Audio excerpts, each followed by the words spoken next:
All right, yeah, it looks like we're live. Okay, if you can hear us and the sound sounds good, give us a like, or tell us that it sounds good. We're testing the video and the audio real quick, so we want to make sure that everything sounds good before we get started.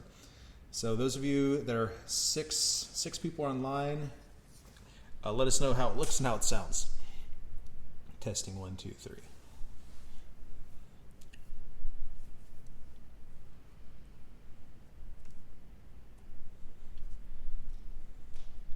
All right, we got 8 people watching.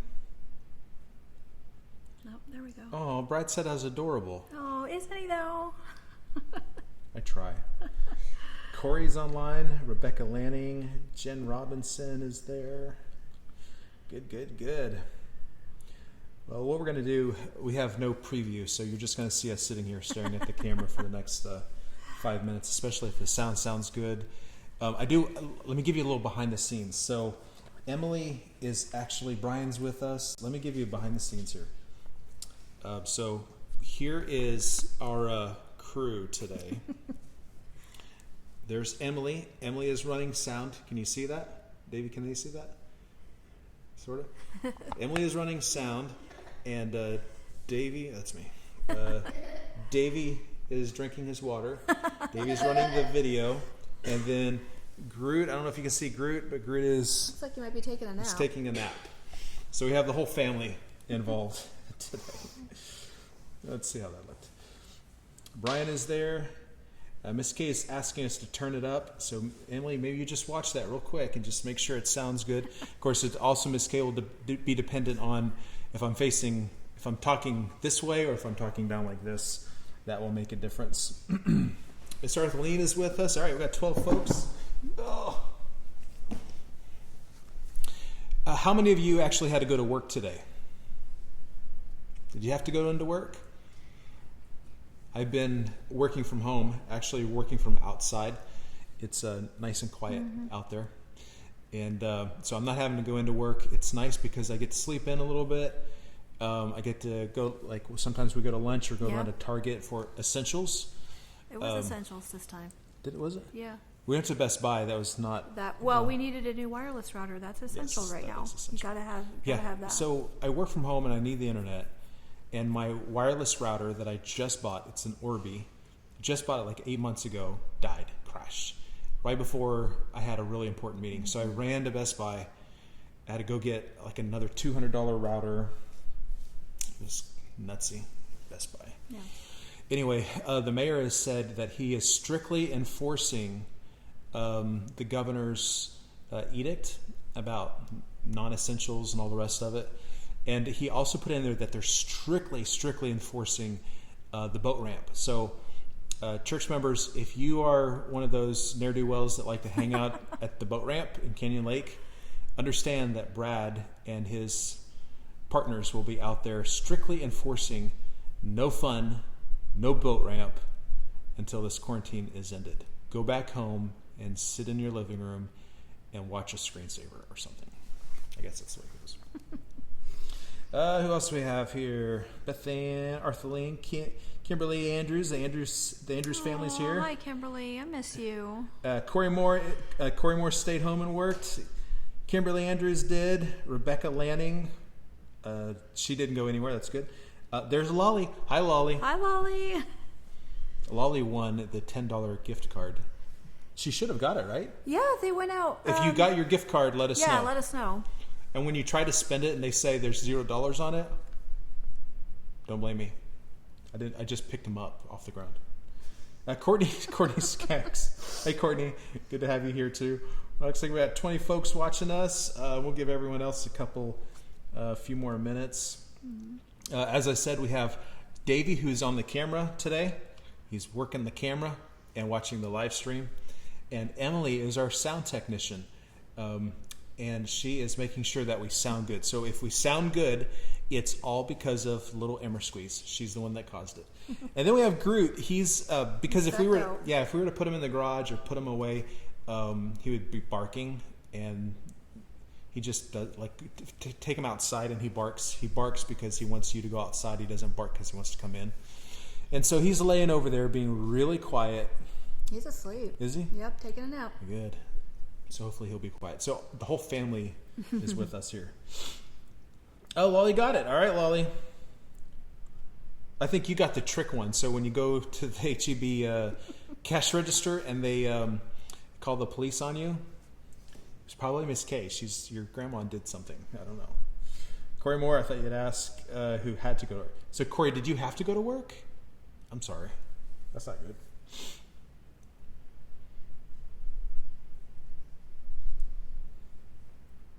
I'm just looking. 6 o'clock is here. We got 23 people. Corey and I are we're talking past each other, so we're going to get this figured out first, Corey, before we get started.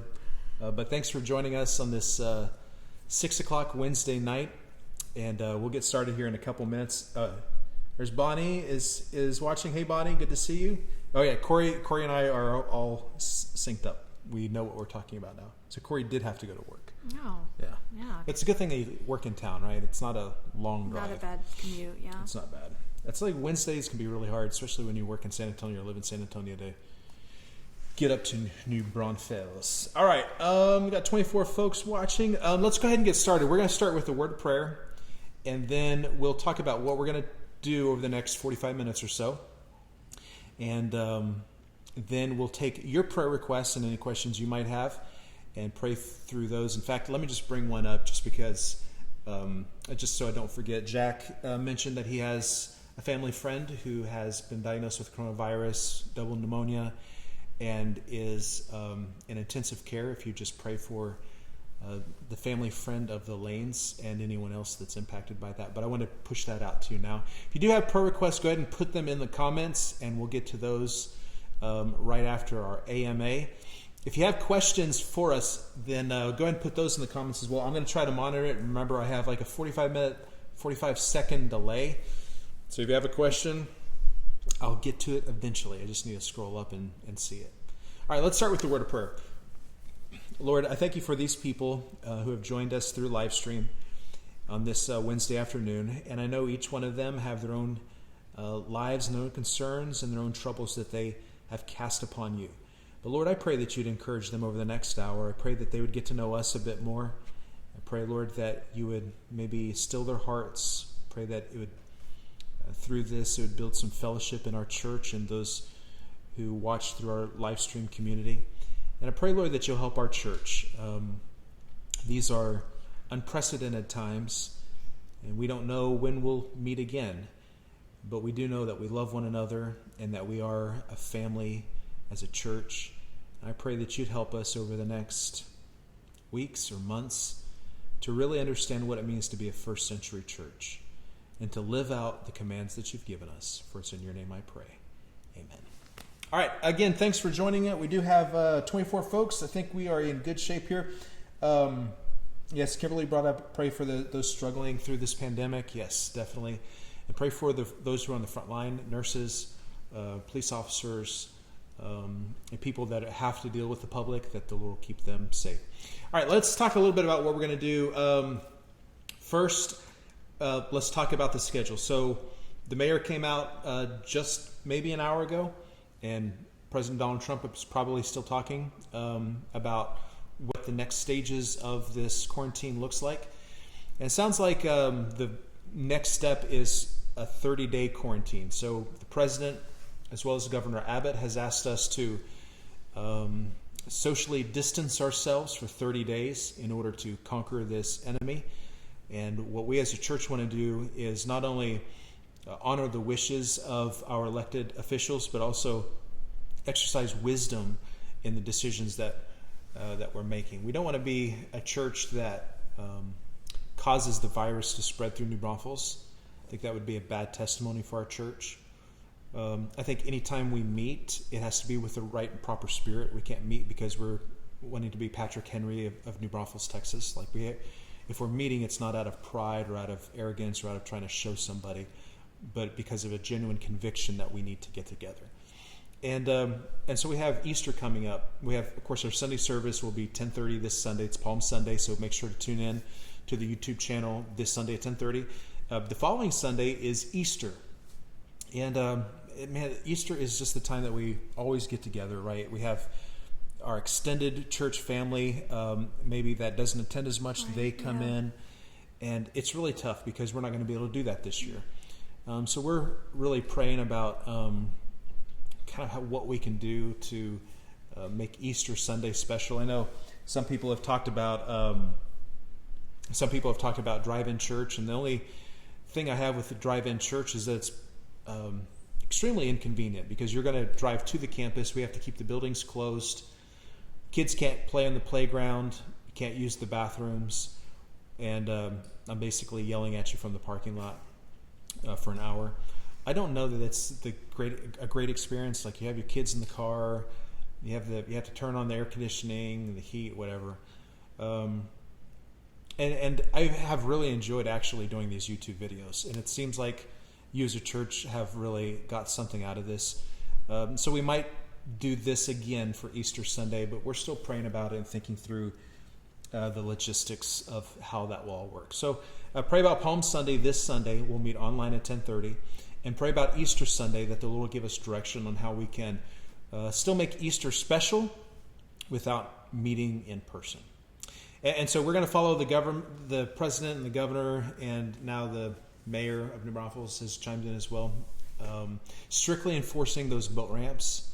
So church members, if you're the kind of New Braunfelian that goes to the boat ramps in Canyon Lake, understand that there will be police officers that will keep you from accessing those boat ramps, strictly enforced beginning tomorrow morning. So don't do that. Of course, Corey's going to be driving to work tomorrow, so he doesn't have to worry about that. All right. Yes, Easter is coming. Sylvia's with us.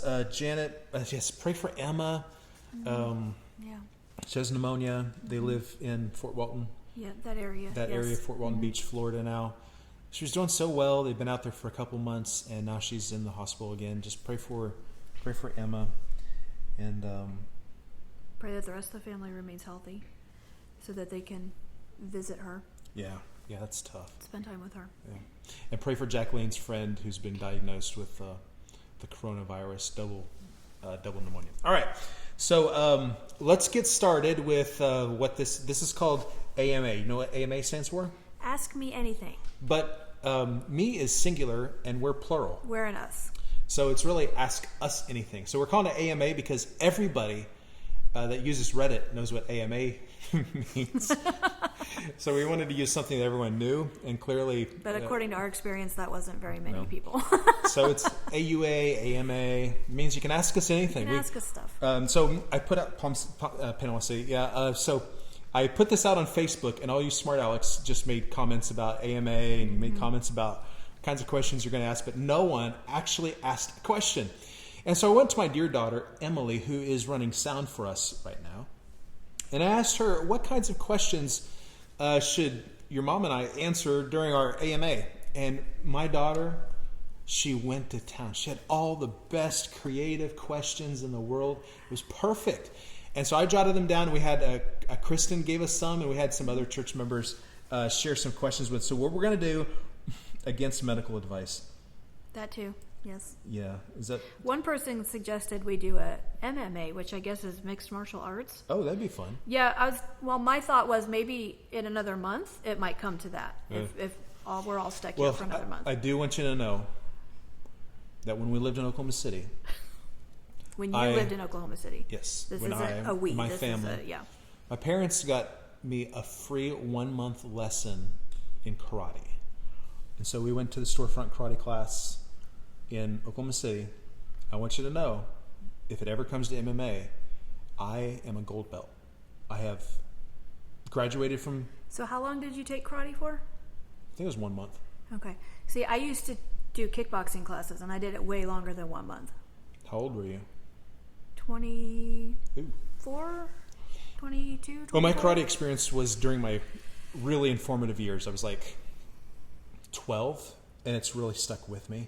I will have to stretch my hamstrings before I do any kind of kicking. You should throw that question to the audience. My hamstrings? No, which one of us would win? Okay, so which one of us? We don't know which we're doing. This is AMA, AUA. So you want to ask us a question, we can do that. So vote in the comments who you think would win that fight. Kickboxing, is it one of those girly, like, dancy prancy? No, this was like for real. Yeah. It's not like one of those like TV things. No, we like did a speed bag and all of that. You mean the? Yeah. Wow, with your foot? No, with her hands. Oh, well, you said it's kick. Is it kickboxing? It's kickboxing. You have to box too. Oh, I always thought it was okay. I was picturing like, in my mind, it was like, you know, the. It's not jazzercise. No, I was thinking like Australia has those things that jump kangaroos, and they kickbox, right? So they kick with their feet. That's not. No, It's that's not the not same? it. No. Okay. No. Yeah. So yeah. Any votes yet? Oh, look, I got a few. Look at that. Yeah, you know, Corey, where are you?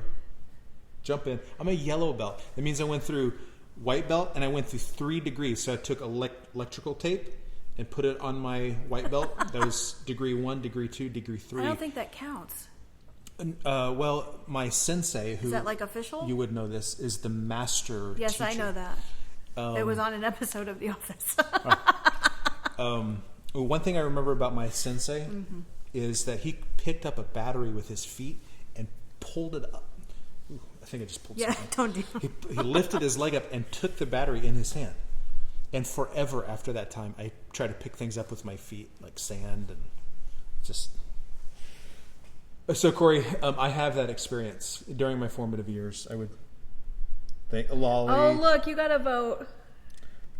Yes, Lolly is my favorite. I guess, does that make Lolly the please favorite don't Lanny? use that HEB card. It does self-destruct when you put it in the machine. It just blows up. It's fine. We didn't send the Don't bad use it. one to You're my Lolly. We sent it to favorite. someone else. You're my favorite, Lanny. All right. All right, so so I think our sound technician, Emily, and Davey, our video technician, is also voting. All right. Corey. No, Katrina, you can't vote for Corey. For Corey, for Jay. That's not fair. You forgot to stretch. Yeah. It's all right. Y'all don't want to see that. All right, Diz is like, all right, shut up. Let's get some real questions in here. All right, so let's talk about what we're going to talk about. We're going to kick off a class called Welcome Home, hopefully this fall. And Welcome Home is all about helping new members learn more about you and me, and learn more about our church, our doctrine, our belief, our direction, our mission. And we're going to kick that off in the fall. But I thought, we haven't, we did this a couple years ago, but we haven't done it, and we have had a lot of folks join our church, and they don't know a whole lot about us. I don't think we've ever done this, have we? I don't think we have. We never sit down. I'm always like sitting and you're looking up lovingly at me. Taking your picture? Yes. Yeah, posting on Instagram. Hashtag view from the pew. Don't do that. Yep. Poor Corey. Corey and Katrina are having to fight for the comments section. And it looks like Corey won. Good job, Corey. Black belt. All right, where was I going? So people could get to know us. Oh, so you can get to know us a little bit better. All right. So let's maybe start out with the church side, and then we'll talk about us personally, and then go from there. All right. So I've been pastoring now for 17 years. My dad pastored Calvary Baptist Church for 20 years before me. We've been married for 17 years. He's been pastoring for 7. Did I say 17? You did. Okay. Yeah, which she said 17, really close. 7 years. Your dad pastored for 20 years. My dad before pastored for 20 years. We actually lived in San Antonio. We went to Bible Baptist Church on the south side of San Antonio, and my dad wanted to become a pastor. And I remember my dad was an entrepreneur. I remember driving around in the car with my dad, and we looked at shops and storefronts and places that he would be able to start a church. My dad was very entrepreneurial, and I remember that distinctly. Like, I remember going to this huge, like, Albertsons building and talking, and my dad saying, we could start a church there. And he always had a desire to pastor, and a church in New Braunfels, Calvary Baptist Church, had struggled a bit. Calvary started in 1984, I believe, as a split from a different church. And really that split comprised of a lot of families and extended families. It was essentially one, for the most part, one family unit with kids and grandkids and friends that went to Calvary during the 80s. They started an ACU school. They wanted to make sure that their kids and grandkids had a Christian education. And so that's when the school started, as well as when the church was founded. The church, however, struggled for I guess, nearly 10 years finding a pastor. They went through, I know over one particular time period, over a couple years, went through 8 pastors. 8 people that the church voted in, who came behind the pulpit, preached, and said, this isn't for me. And then my dad came along in 1993, I believe, and we came up. Church was very friendly, very nice. My dad preached a couple times. They voted my dad in, and we moved all the way up to New Braunfels, Texas. My dad said, this is the only time that he would ever move north. Sounds like your dad. So he lived in Pennsylvania, lived in Michigan, moved to Oklahoma City, moved to San Antonio, and he said he had never moved north, but he made an exception for New Braunfels. He moved to New Braunfels, our family. I graduated from our school in 96, Calvary Baptist Academy, back when it was ACE. And my dad pastored for 20 years, my mom faithfully by his side. And he was diagnosed with cancer in 2012, 2013, and passed away in 2014. And the church, we were really struggling financially. We're struggling with attendance and things like that. It's hard watching a pastor that you love go through cancer. And we dwindled. It was really hard on my dad. And he and Jimmy and Dan and Marty had a conversation and made the decision that he was going to retire. And we started looking for pastors that could fill that role. And we had some folks come in. Really, we couldn't afford a pastor. And the pastors that we got, many of them were retired, the ones that applied. And I think our church, the people that were there, and even me, I just believed that God had something bigger for our church. Yeah. And I appreciated all the older folks that came in and said that they would help pastor the church. But I really truly believe that Calvary's best days weren't behind it. Mm-hmm. It was before it. And we couldn't pay a pastor anyway. And so the pulpit committee asked if I'd step in the interim so my dad could retire and I would stay in and preach. And that's what I did for a year until my dad passed away.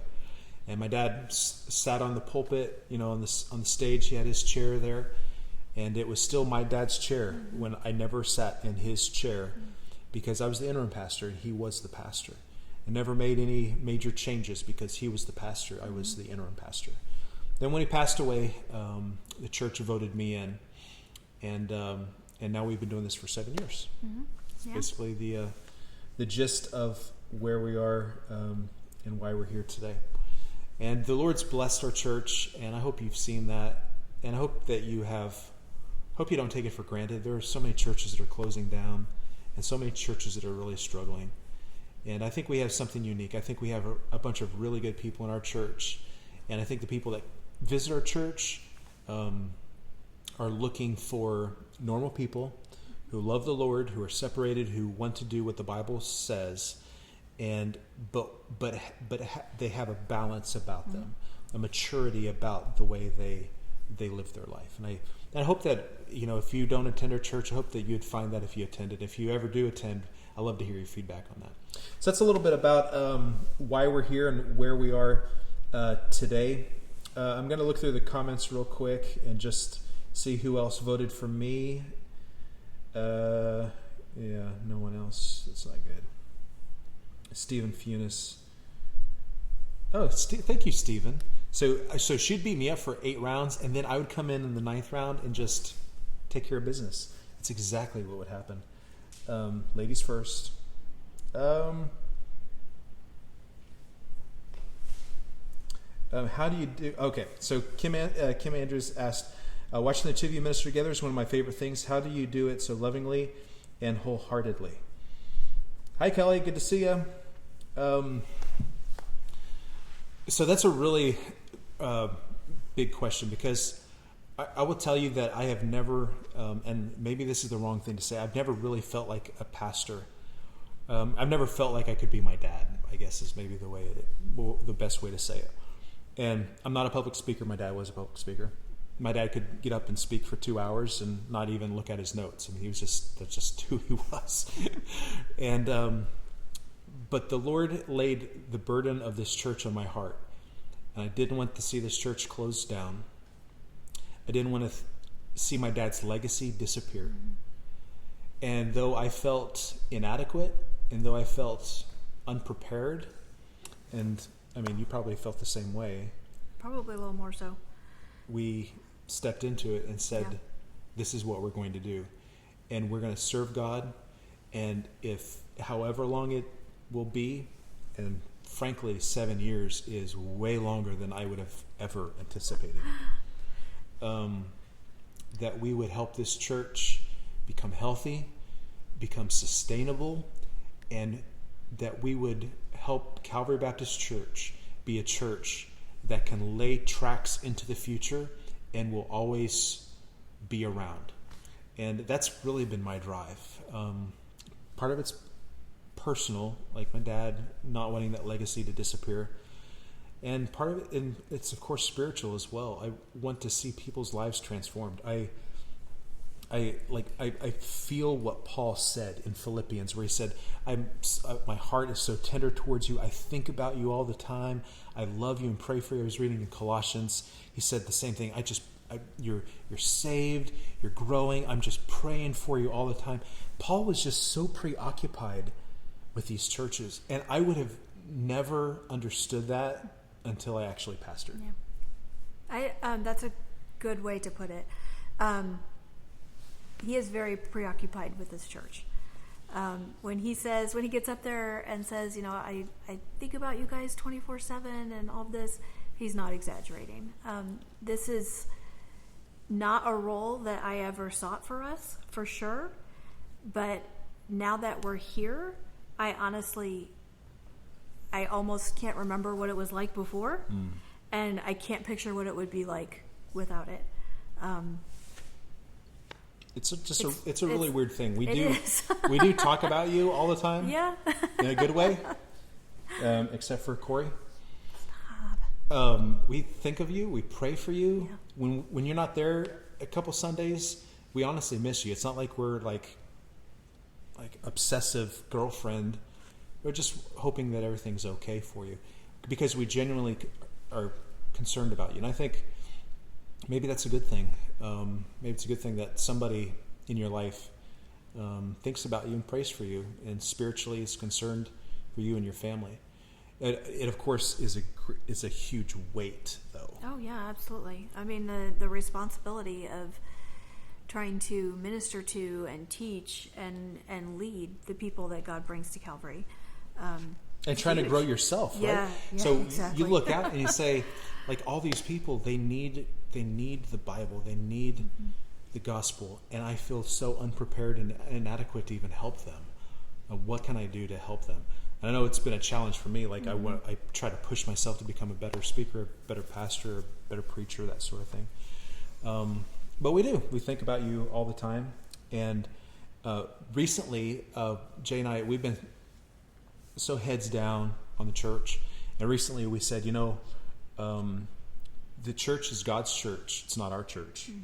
And we have to be able to learn how to let go emotionally, and we'll just work on our own marriage, right? And make sure that we're more connected. Like 7 years, another 7 years will pass and we won't even realize it. Just like that. And I'm married to you, and the church is married to Christ. I'm not married to the church. He loves, I try to remind myself often that he loves this church even more than we do. And he loves y'all even more than we do. And he will take care of his church, and he will grow his church, and he will look out for his church. And yes, he's given us the responsibility, here, but ultimately, I mean, he loves Calvary even more than we do. Yeah.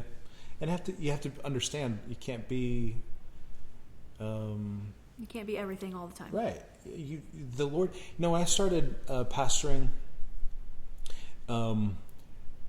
there's this weight about the style in which you preach. There's all kinds of different styles of preaching.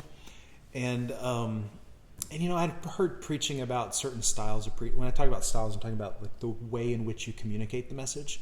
I heard messages about, you shouldn't preach with this style, and you shouldn't preach like that style, and you should preach like this style and not that one. And so I was doing this whole Don Knotts thing, shakiest gun in the West. Is it Don Knotts? Yeah. Yeah. No. So Yeah, Don Knotts. Yeah, no. The shakiest gun in the West, and then there's the Bob Hope one, which is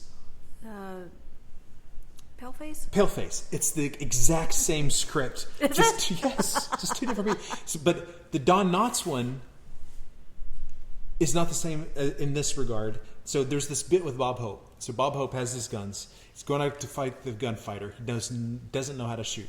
And everybody's giving him advice. They say the gunfighter leans to the right, so you need to lean to the left. And so Bob Hope says, all right, lean to the left. He's like, another guy comes up to him and says, the wind's blowing from the east, so you need to aim toward the east. And he's like getting all this advice. And by the time he faces the gunfighter, he's just like so flustered because he's trying to take all these inputs and all this advice and it's just messing him up. And when I first started, that was me. I was like, all right, don't preach like this style. Do it this way. Don't do it that way. Be like this person. And Don't be like that person. Yeah. And finally I reached the point where I realized in a very strange way that God has used a diverse group of people for 2,000 years, not 50 years, to sustain his church. And what God and what my people need more than anything is to see a real person, not somebody that steps up into the pulpit and puts on this amazing show. And you step down that's not even the same person. Yeah, not who someone else thinks you should be. Yeah. I mean, we were chosen by God himself to lead this church at this time because we have what is necessary. Yeah, that's a weird thing, right? Yeah, isn't it? Isn't that crazy when you think about it? That you were chosen because you have the skill set needed to lead this church, and it's are you sure? Yeah, you have the skills within you, or I like to think, I have the skills within me, or I have the ability to grow the skills within me with God's help to do what it is that he has called us to do. Well, you think of the passage, faithful is he who calleth you, who also will do it. Who also will do it. Not faithful is he that has called you so you can do it. Faithful that he that has called you, who also will do it. He will do it through you, not you, him. Yeah, it's one thing and I'm doing a lot of talking, so just kickbox me. Is that the right word? Because you can't karate kick if you're a kickboxer. Who would want a karate kick? So just do this to me if I'm talking too much. But one thing that I've realized too is that God is. I saw this quote. God is not so concerned with what you do as he is in what you become. And the struggles and trials and the pushing of you in a ministry or anywhere else, just raising a family, right? He is more concerned about who you become than what you're able to do, because he's going to fulfill his will in your life. What's most important is that you keep your heart. That you let him polish off those rough edges and refine you and bring the dross off and make you what he knows you can be, what he created you to be, if you'll allow him to do that. Andrews, we talked a couple years ago about a particular situation there. And it's just God puts things in your life sometimes that make no sense and that you have no ability to even manage or control. Lord, why in the world am I facing it this way? I can't fix this. I can't do anything about this. Why are you putting me in a no-win situation? What would that be called in Star Trek? The Kobayashi Maru. The Kobayashi Maru. Lord, why are you giving me the Kobayashi Maru? And it's because you can see the Lord working through you, and so you become more like him.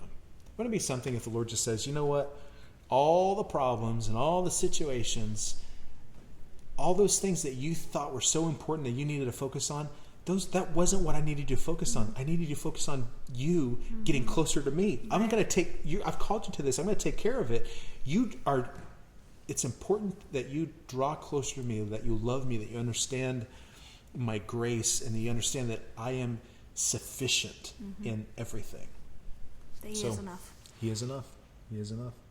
Shauna Driscoll, good to see you. Yeah, Corey says God doesn't need someone extremely gifted. He needs someone that's extremely dependent on him. That's one thing I've just seen is that when we're gifted, we rely on ourselves. Yeah, sure. And it's if you feel like it's something you can do, yeah, you're not, and that goes for anything in life. If you feel like it's something you can do, you're not going to ask for help. Yeah, you can coast through it and do it in your own strength. Well, thankfully, I'm a C- student, which, by the way, make up the majority of CEOs. So don't look at me, you A+ers. George W. Bush was a C- student. That's right, me and George W. Bush. Yep. Texans. It's the way we roll in Texas. All right. All right. So let's answer a couple questions. We're 30 minutes through this, sweetheart. Oh wow. And we have 39 people watching. Good. All right. I have a couple questions for you. Number one, what is your favorite childhood memory? This is Emily's question. Emily. Oh man, from my whole childhood. Yeah. Well, I'm not gonna Probably. I grew up in a little town, Alton, Illinois. It's right across the river from St. Louis, Missouri. A very small town, and my grandparents lived like less than a 5-minute drive from my house. So we would sometimes go for a walk there, but my brother and sister and I, we were there all the time, like constantly. And my grandma had a freezer outside in the garage, and there were anything that we liked was always in that freezer, always. And we would spend the night there. I mean, during the summertime, we would go for like days at a time, and we would eat junk, and we would play outside, and we would just do all kinds of stuff. So that's definitely one of my favorite childhood memories is just having, and like my grandma's mom, so my great grandma lived with her, and just having that like family heritage and history that as we get more mobile as a society we don't have as much, but just having all of that right there, like knowing my great grandparents, knowing my grandparents so well. Looking back, that's just something that I didn't realize how fortunate I was to have at the time, but now it's just so special to me. That's good. How about you? What was yours? My favorite childhood memory. I have a lot of childhood memories. I do too. It's really hard to pick like your favorite. I have maybe like for me that was a big one. It was like a big part of my life. So maybe something that was like a really big part of your childhood. So a big part of my childhood was playing outside, and I am like Elizabeth Warren. I'm like 1/2000th Cherokee Indian. My great-great-granddad was a Cherokee chief. My great-grandma told stories about meeting Jessie James in her one-room house in Oklahoma. And I loved the Indian lifestyle. And by Indian lifestyle, I mean not wearing shoes outside. That was the Indian lifestyle. I remember going up to my grandma, and my grandma had calluses on her feet. Is that what you call them? The calluses? Yeah, Is that what the thing they use the stone to scrape off? Yes. The calluses? Yes. So she had wonderful, beautiful calluses on her feet. And I remember touching them once and saying, "Grandma, this must be because you're an Indian, because you build up all these calluses from walking around without shoes." And she laughed at me. I don't think that was a compliment. No, she didn't take that as a probably compliment. I loved my family. I still love my family. My uncle, I remember my uncle one Saturday morning, we were at my grandma's house watching, I said it, now I have to tell it. Watching TV. And my uncle had an I think it was an M16. He had grenades too, so I heard and our neighbor, whose name was Goathead, my grandma's neighbor was named Goathead. Goathead had all kinds of dogs. And my uncle just got tired of them one Saturday morning when we were watching cartoons. Can I if he was telling the story in church right now, this is about the time that Janet Sweet would look over at me and I would be sitting here like this. So Janet, if you're watching, here it is, just for you. Okay, go ahead. Went outside, and my uncle had tailgate of his back truck dropped down, dragging dogs, throwing them into the back of his truck. It's like, "David, get over here and help me." I grabbed a dog, bloody dog, threw it in the back of the truck.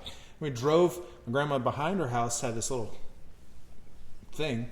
Drove over there, put the tailgate down, drug them out, washed out the truck. That's the same uncle that set the field on fire for July 4th. Oh, we had one of those happen too. Yeah. For sure. I'm not saying, let's see, have I been... That's a story he's going to have to edit out on the rebroadcast, so I hope you heard it this time, because it won't be there next time. YouTube is probably going to demonetize this. We're not going to be millionaires. But I had all kinds of memories. I love my family. They were all down to earth and fun to be around, and every time our family got together, it was nothing but laughing and joking and having a good time. And my favorite memory is just my family, my uncle and aunt who live in Virginia. Maybe they're on. My cousins. Love my cousins. We just have so many fun memories with each other. All right. So next question. Where did I ask Jay? So you tell the story because I talked. What was your favorite pet and why? Did you have a pet? Growing up, no, we didn't have. Well, we had fish. So we had an aquarium that had all different kinds of tropical fish in it, but we never had any warm-blooded pets. Okay. Yeah. We had, so our favorite animal was the Cocker Spaniel. Mm-hmm. I had, I think, 3 or 4 Cocker Spaniel dogs. Hunter 1, Hunter 2, and Hunter 3. I like the name Hunter. Apparently. I like the color Hunter Green. That's out of style now. Yeah, I was going to say, I don't think that's really a thing anymore. We had a parakeet. Our parakeet's name was Snow White. I babysat for a lady that had a parakeet. Her name was named Molly. Did yours make a mess all the time? Yes. And made a lot of noise too. Yes. Well, my dad, I have a story about. Maybe we shouldn't tell any more stories about dead animals. Snow White. Okay. We'll save the Snow White story. That might make a good sermon illustration sometime. Yeah, I don't want to blow it all right here. Yeah, no, you don't. Yeah, all right, so Snow White. Jay, where did I ask you to marry? You asked me to marry you at the McGee's Mills Covered Bridge in Mahaffey, Pennsylvania. You might be able to see the picture of the bridge back here a little bit. Yeah. And how did it all go down? Well, he asked, and I forgot to answer him. I was so excited. Didn't you have to ask me? Yeah. Asked a couple times. Well, I knew you were going to say yes. Yeah, because, you asked obviously me, and then we were happy and excited, and then you were like, is that your answer or something like that? Yeah, I was really excited and happy, so I didn't answer right away. Yeah, so we went to Pennsylvania to visit my family. Yeah. And I asked you to marry me, and you cried. And I eventually obviously said yes. Fell on your face and said, I've been waiting for this day for my whole life. Well, that was the fact that I've been waiting was true, but I don't think I fell on my face. No. It was a very important event for you, though. Yeah. Changed the entire direction of my life. Here I am. Made me a Texan. It's true. Dill Pickle Green, that's the new rage. Dill Pickle Green. Where did we honeymoon? Go ahead, you tell it, because I'm talking too much. That's okay. So we went to Flagstaff, Arizona. Yeah, and Sedona and the Grand Canyon and all that, and we actually got a chance to go back just a year ago. On our RV trip. Yes, on our 3-week RV trip, which I swore up and down that I would never do, but I did. And? It was my most favoriteest thing ever. Y'all, I hate to say this, but... You drive, and then you park. And then you're home, just like that. And your clothes, and your milk. And you don't have to, cart stuff in and out of the hotel, and you don't have to, It's just all there. You're just there all the time.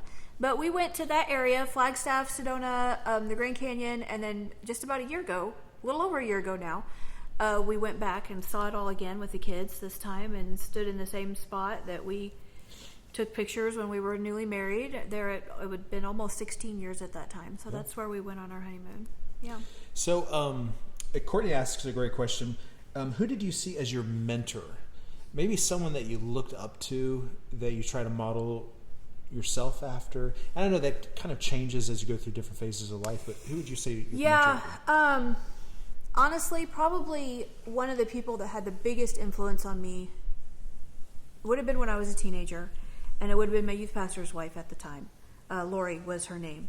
And she is someone who took the time to just took the time to get to know me and invest in me. And that, as a teenager that is trying to figure life out and trying to figure yourself out and trying to figure everything out, that was just something that really stuck with me. And, she didn't do anything special. She didn't do anything like, big and grandiose. She just always had time for me. She was faithful. Yeah.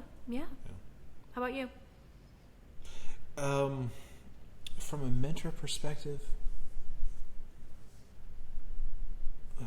that's a great question. I think I'm kind of like a fisherman. I just kind of find a mentor and I gravitate to them, depending on different points in my life. Of course, my dad was a mentor. It steered me in the way in which I should go, as a father should. David Gibbs Jr., who is the president of the CLA, was a mentor. So I interned two summers with the CLA. And the CLA, Christian Law Association, helps churches and Christian ministries whenever they're in legal trouble. They help prevent legal issues by helping churches become compliant with certain things. And he's also a great preacher and a matchmaker. So I'll tell you this story real quick. So Courtney, this does tie into. We could tell it together. You start, and then I'll interject the parts you don't remember. Oh well. So I was at the Christian Law Association. All the attorneys got together in a room every morning, and they have a radio program, and they'd pray through the prayer requests that were mentioned on the radio program. And then after that, they would have a Bible study. And at the Bible study, David Gibbs the third, who is the president of the Christian Liberty, I may get this wrong, CLLL, something like that, said, "Hey, David, we have a box here for you, and it's from Jay Brown." I had mailed him some cookies. That's what I had done. But that's not what you got. Over my heart. I was, y'all. I know. It's, faithfully pursuing. So he said, "Come on, you got this box from Jay Brown. Come up here in front of all I mailed was cookies. 20 lawyers. Open up this box." And you have to understand, these people were they were just wisecracking all the time. So I went up there thinking, why would I have to open this box before everybody? And what did Jay send me? So I got up in front of everybody and opened up the box.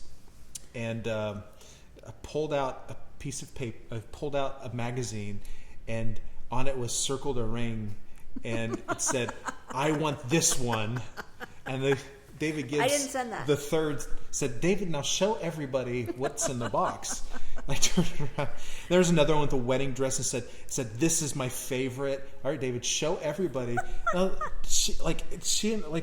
don't know that we had even been on a date. Maybe once we went out or something. Yeah, they saw your name on there and they knew you were a girl, I guess. Yeah, and, I guess. No, I mean, and well, Dr. Gibbs knew who I was because we had met before Pensacola. Yeah. And so they just embarrassed me and embarrassed us. And so really what they did is they committed mail fraud. They opened up my mail and afterward gave me my chocolate chip cookies. Yeah. And so what happened is they tried to make everything better. They had, Davey, you can go take care of Groot if he's stuck. They flew Jay down for a job interview, and David Gibbs Jr. was so gracious. He gave me his Lincoln Continental car. No, it was an Aurora. No, it was. It was an Aurora. I was remember it? that specifically okay. Because we've talked about it a couple times, and we got to drive around and get to know each other, and the rest, as they say, is history. Because of David Gibbs and his shenanigans, we got married. Yeah. So I'd consider him a mentor because he's an excellent preacher, a great legal mind, and just a really good guy. Yeah, you can't trust lawyers. Okay, any other questions? I'm going to give you 20 seconds to ask a question that you might have as I scroll through. Now, Shauna, do you have a question?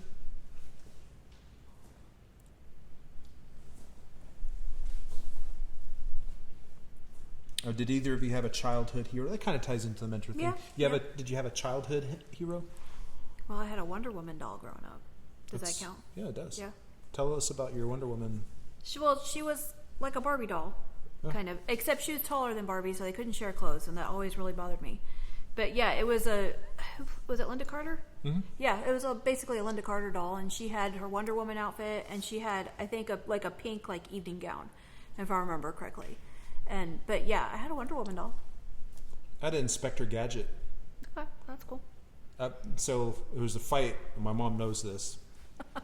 Told my dad I want an Inspector Gadget thing. He's like, David, you do not need a doll. Like, Dad, it's not a doll. It's an action hero. Yeah, it's a Inspector Gadget. Well, he was kind of tall and had clothing on.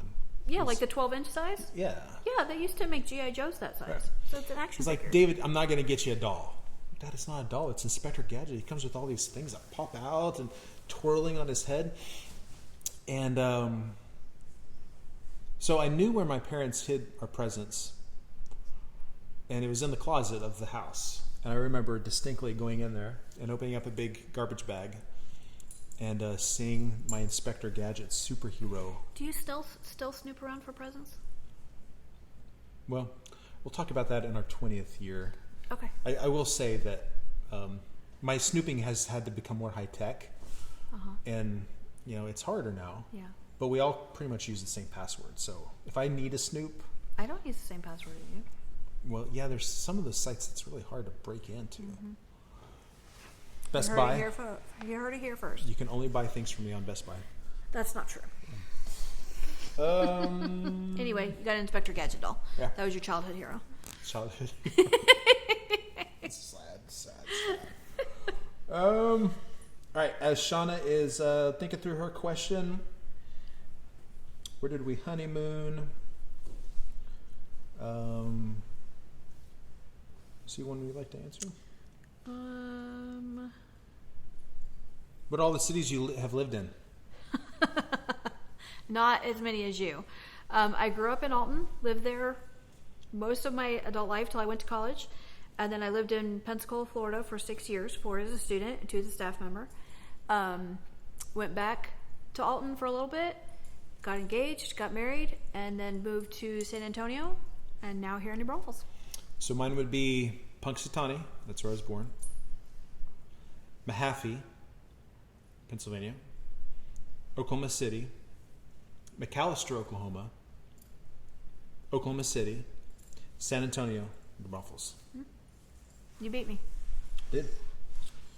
It almost sound like a 50s country song. What else you got on there? What about here? What's your favorite book? Or you got it maybe let's see, do we have any questions? My favorite book, ever? Shauna, catch me. So Shauna has a question about the rapture. We're going to do something on that. Perry Little will help me. Perry, if you haven't talked to you yet about, Surprise! We're going to do that. The rapture of the church. When will it happen? How do we know? What needs to fall in place before the rapture happens? What's the mark of the beast?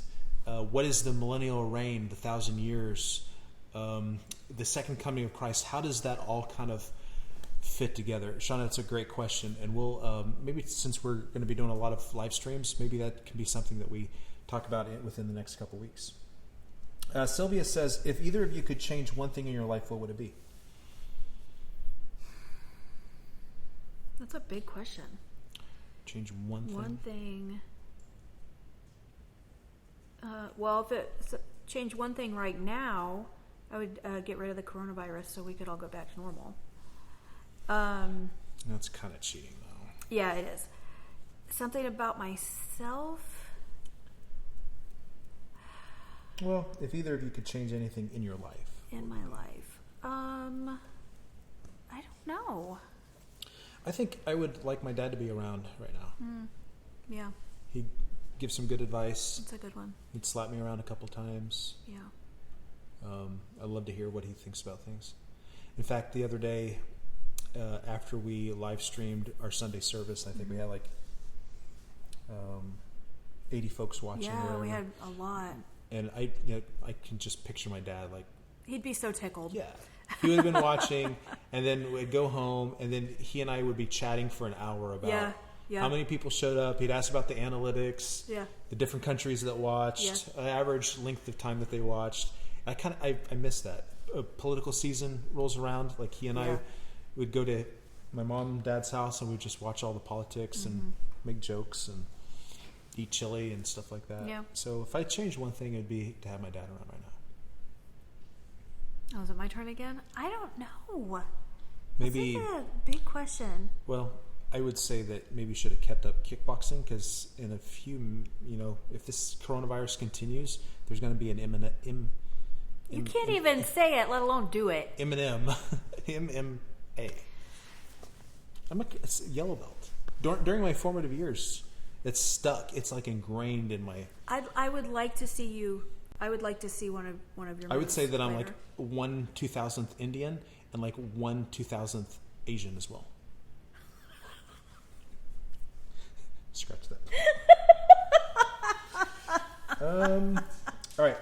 What's something you've learned during this coronavirus thing? That, and I think this is probably true for a lot of us, that I want to stay home until I have to. Yeah. I would say that my life is. Our lives are just so busy, and my life's busy. Everybody else's life is busy. One thing I noticed, like my watch, it tells me what my beats per minute are, and is AMA, what's that, against medical advice? Yeah, let's just say that it's gotten.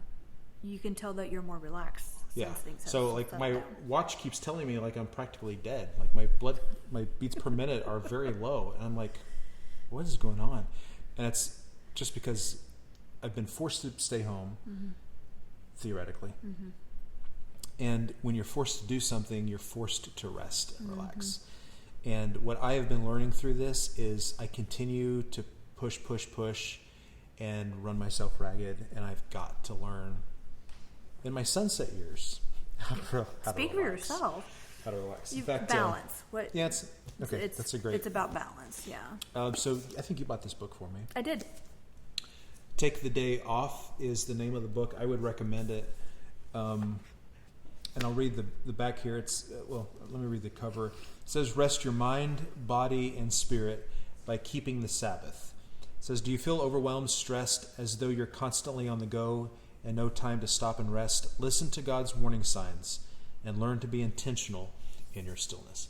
So I think one of the things that I'm going to take back with me post-coronavirus is how to have a sustainable ministry, how to keep, like I think Peter Drucker, the father of modern management, said everything by itself tends to become more complicated and more complex. Yeah. We always add and never subtract. And I think what I'm going to do is just be more intentional in every aspect of my life to not continue to add, but just foster and nourish the things that are there, the essentials. What about you? Anything else? Yeah, that one too. That you want to stay home for a day because you want to kind of take off from everything else. And when you're forced to, you want to try to find things to do.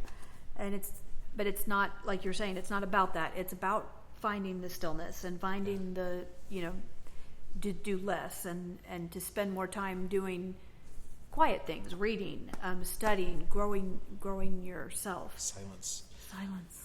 Another book, Serving Without Sinking, has been a real big encouragement to me. Serving Without Sinking. How to serve Christ and keep your joy. Really, Christian, every one of us should be ministering, helping, serving, being a blessing. But sometimes ministry can be a struggle, and it can become onerous, and it can become not as satisfying. And this book, Serving Without Sinking, has been just a refreshing book for me too. All right, 6 minutes. Do you have a book recommendation? What could our folks watch during the coronavirus or read? I have a couple. Since you asked, I have a couple. So we did a study on this one. The ladies, it's probably been a couple years ago now, but Anxious for Nothing. It's basically just walks you through that passage in Philippians 4, where it be anxious for nothing, but everything with prayer and supplication. This is a good one, especially with everything that's going on right now. The ladies in church are going through this one as a small group study. If you haven't joined us yet, it's CBC Ladies Small Group, I think is what the group is called on Facebook. But it's an open group. Join us. And so we're walking through the study of It's Not Supposed to Be This Way. Because that pretty much sums up everything that we're kind of walking through right now, isn't it? I mean, this isn't the way God intended our lives to be. No, not at all. And this everything that's going on right now, it's like, wait, no, that's not it. Yeah. So this is another good one. And there's also a book that goes along with this study that you can read. If you're wanting to use this time to kind of grow yourself or grow in your knowledge and understanding of the Bible, Women of the Word by Jen Wilkin is a very good one. Very good place to start in learning how to study your Bible. And then one more, real quick. If you're looking for just a quick little devotional to kind of keep you centered, maybe something to just kind of pause in every morning, Settle My Soul is a good one. I gave this to a lot of our staff wives this past Christmas. What's the... But it's 100 quiet moments to meet with Jesus. Oh, it's like a devotional? Yeah, it's a devotional. And each one's just, 1-2 pages, a little place for journaling. But it's because I know a lot of us, we're home or maybe our spouse is home. We're homeschooling our kids now. Things are a little bit different. Your schedule is all jumbled up, but it just take a few minutes to kind of refocus yourself in the morning and before you start out on your day. That's great. And so really use this time, church. Forced downtime is really important. The Apostle Paul was imprisoned and wrote many of his epistles from there. Mm-hmm. Many of the great writings, I think of like John Bunyan, who wrote Pilgrim's Progress, was written from prison. What we need is constraint so that we can focus. Mm-hmm. And use this constraint to not get frustrated, but be creative. Allow this time to be a time where you nurture your soul. Allow this to be a time where you love your kids. I know just the past couple weeks I've got to be with my kids more than I probably ever have. Cherish those moments. Look at your role as being the mom, dad, the influencer, the mentor for your children. Do what you can to help them. And also just grow yourself. Read books of the Bible. Just consume. If you haven't done so already, I'd also check out Right Now Media. rightnowmedia.com, and you should have received an invite with the email address that we have for you. If you haven't, ping me and I'll make sure that you get an invite. Right Now Media is Christian Netflix, all kinds of devotionals, Bible studies, and stuff for kids. Yeah, Christian kids programs. Let's use this time to build some good habits. I don't know when we're going to be out of this. I don't know when or if things will ever return back to the baseline. In fact, I think things will always be different. I think restrictions will be lifted and all of that, but I think there's a piece of us that will always look at things differently. Yeah, the way we interact with each other socially, and I think things are going to change a whole lot. And hopefully there's some good in that, it's too. It's going to be for the better. Look, World War II reshaped American society. And I don't know that anything other than World War II, the sexual revolution in the 60s reshaped society. And I think the coronavirus is another reshaping of society. Mm-hmm. And I think church will be the better for it. I think Christians will be the better for it. I think we'll use the mediums, the technologies of the day in a way that we've never done before. Mm-hmm. I mean, I'm proud of our school, Stephen, Beth Ann, Andrea, Ryan, all the rest of them who've reconfigured our school to use Zoom and Facebook. Mm-hmm. I think one of the best things that could happen is Stephen's 11 o'clock Wheel of Fortune thing that he does. So 11 o'clock, Zoom, rolls it, kid, the Wheel of Fortune thing. And then they can gain points that they can redeem, or like maybe someone will be assigned to give a tour of their house, or there's like all kinds of random. And then the little kids, they did Friday. They did a virtual show and tell. Got to see everybody's dogs. Yeah, and that was so neat because Emily and I were talking about that. That if that was something that we had done in the classroom, you couldn't take your. I don't think Mrs. Nichols would have wanted all of those dogs in her classroom. But with doing it virtually, everybody was able to show off their furry friends. I think we had some goats, we had some chickens, we had a cat, we had all kinds of cool stuff. Let's embrace the technology, and let's not look at it as being from the devil, but being an opportunity to be able to minister in a new digital age. And no matter what happens over the next couple months, stay connected as a church. I ask you to do that. maybe get or more connected with your fellow church members through Join a Facebook. small group. Join a small group. They're on Facebook. I'd ask our small group leaders to go ahead and promote those again on your personal page, and we'll promote them on the church as well. Join a small group. This is your time to not fall away from Christ, but to become more like Him. And when we get together again, we'll all be the better for it. We'll be better Christians, be better mothers and fathers. We'll be a better church as a result. And so, church, until we see each other again, 10:30 this coming Sunday, it'll all be virtual. And I think we have some things planned for the Sunday school kids as well. But if you do have any prayer requests, please let us know. We'll be reaching out to you as well to make sure that you're doing okay. And if you need anything, you need food, you need a grocery run, you need toilet paper, whatever you need, you know where to find us. And you know that we love you, we think about you, we pray for you, and we want God's best for you. So you please let us know, and keep being the church, keep being a bright light during a dark time. Thank you for your time, and we'll see you Sunday.